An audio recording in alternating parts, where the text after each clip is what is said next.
मैं चित्रा त्रिपाठी, अब से सिर्फ एबीपी न्यूज पर। एबीपी न्यूज आपको रखे आगे।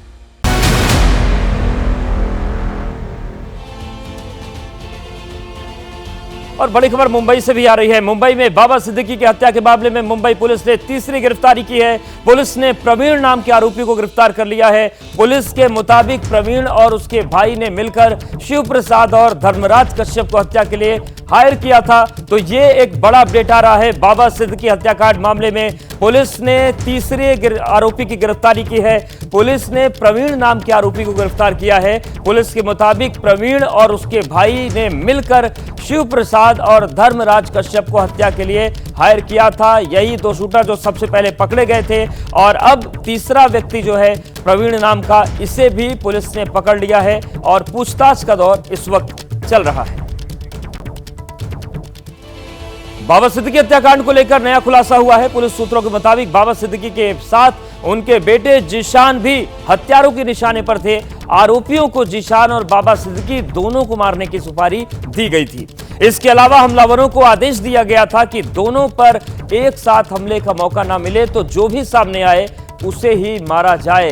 तो जिस तरीके से ये पूरा घटनाक्रम हुआ, जीशान भी निशाने पर थे। हालांकि जो जानकारी सामने आई थी, एक फोन कॉल की वजह से जीशान वहां से निकल गए थे और शायद इसीलिए जीशान की जान बच गई। एनसीपी नेता बाबा सिद्दीकी की हत्या मामले में अब तक 3 आरोपियों को गिरफ्तार किया गया है। इनमें से एक आरोपी धर्मराज कश्यप ने नाबालिग होने का दावा किया था, जिसके बाद कोर्ट ने आरोपी के बोन ऑसिफिकेशन टेस्ट का आदेश दिया था। अब बोन ऑसिफिकेशन टेस्ट में पुष्टि हो गई है कि आरोपी धर्मराज नाबालिग नहीं बल्कि बालिग है।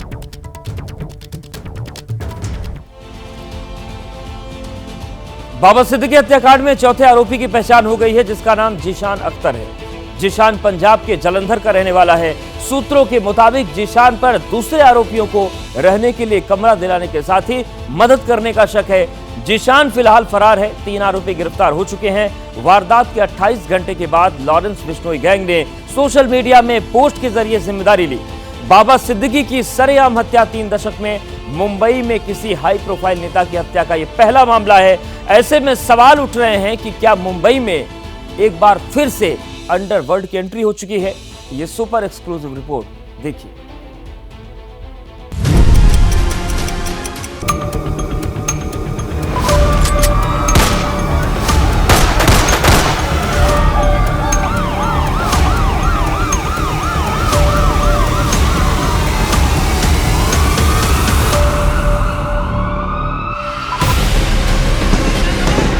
देश भर की तरह मुंबई में भी विजयदशमी की धूम थी। बांद्रा के खेरवाड़ी इलाके में भी दशहरा मनाया जा रहा था।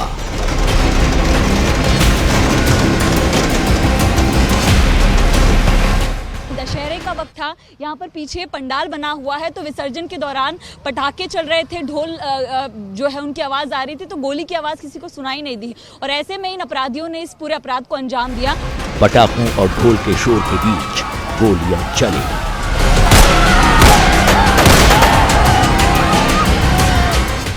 एक के बाद एक 6 राउंड फायरिंग की गई और जब तक लोगों को पता चलता 3 गोलियां बाबा सिद्दीकी के जिस्म में घुस चुकी थीं।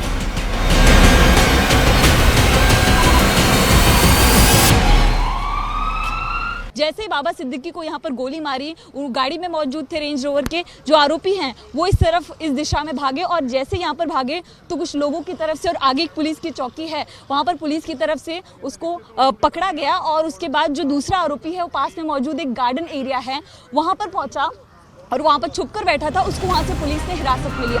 गोली लगने के फौरन बाद बाबा सिद्दीकी को लीलावती अस्पताल ले जाया गया, जहां डॉक्टर्स ने उन्हें मृत डिक्लेयर कर दिया। ये आरोपी जो हैं, शुरुआत में बताया जा रहा है कि बिश्नोई गैंग से ताल्लुक रखते हैं। एक आरोपी हरियाणा से आता है, दूसरा आरोपी जो है यूपी से आता है। बाबा सिद्दीकी का पार्थिव शरीर सुपुर्द खाक हो चुका है। पुलिस कातिलों का हर सुराग तलाश रही है। कई एंगल से जांच की जा रही है। पकड़े गए आरोपियों की क्राइम कुंडली खंगालने के साथ ही हत्या लॉरेंस बिश्नोई गैंग के दावे की सच्चाई का भी पता लगाया जा रहा है।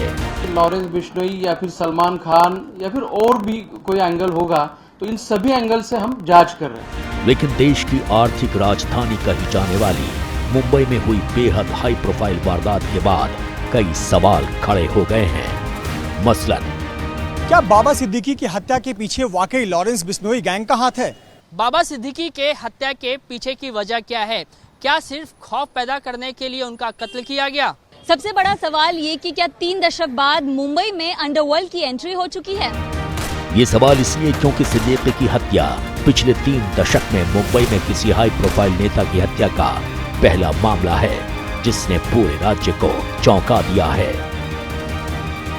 इससे पहले 90 के शुरुआती दशक में बांद्रा और खेतवाड़ी से तत्कालीन विधायक रामदास नायक और प्रेम कुमार शर्मा की भी गोली मारकर हत्या कर दी गई थी। शिवसेना विधायक रहे विठल चौहान और रमेश मोरे की भी मुंबई में 90 के दशक में गोली मारकर हत्या कर दी गई थी। 90 के दशक के बाद बाबा सिद्दीकी का कत्ल मुंबई में किसी हाई प्रोफाइल नेता की हत्या है। वारदात को ठीक उसी अंदाज में अंजाम दिया गया है जिनसे एक दौर में माया नगरी का वीवीआईपी तबका सहमा रहता था। 90 के दौर में मुंबई की इमेज सपनों की नगरी के तौर पर थी। सपनों की नगरी के इस इमेज पर कालिक पोतने का काम अंडरवर्ल्ड ने किया। दहशत और खौफ के इस दौर में मुंबई में जाने में भी लोगों को डर लगता था और इस खौफनाक दौर की शुरुआत 70 के दशक में हुई। 70 के दशक का दौर था जब मुंबई में यूं तो कई छोटे बड़े गुंडे थे जो जराइम के दलदल में धंसे थे, लेकिन इन सब के बीच एक शख्स था जिसके नाम से बड़े बड़े माफिया कांपते थे। वो शख्स जिसने कभी बंदूक नहीं उठाई, कभी गोली नहीं चलाई, कभी कत्ल नहीं किया और मुंबई का सबसे बड़ा डॉन बन गया। वो शख्स था सुल्तान मिर्जा उर्फ हाजी मस्तान।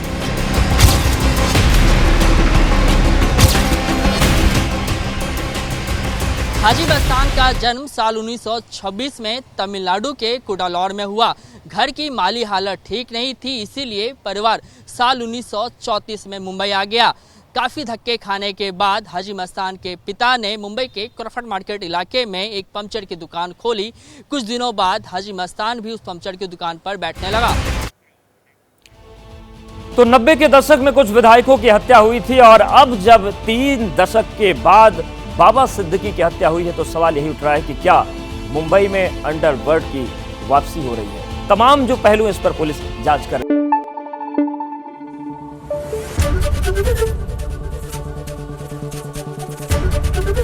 एबीपी न्यूज आपको रखे आगे।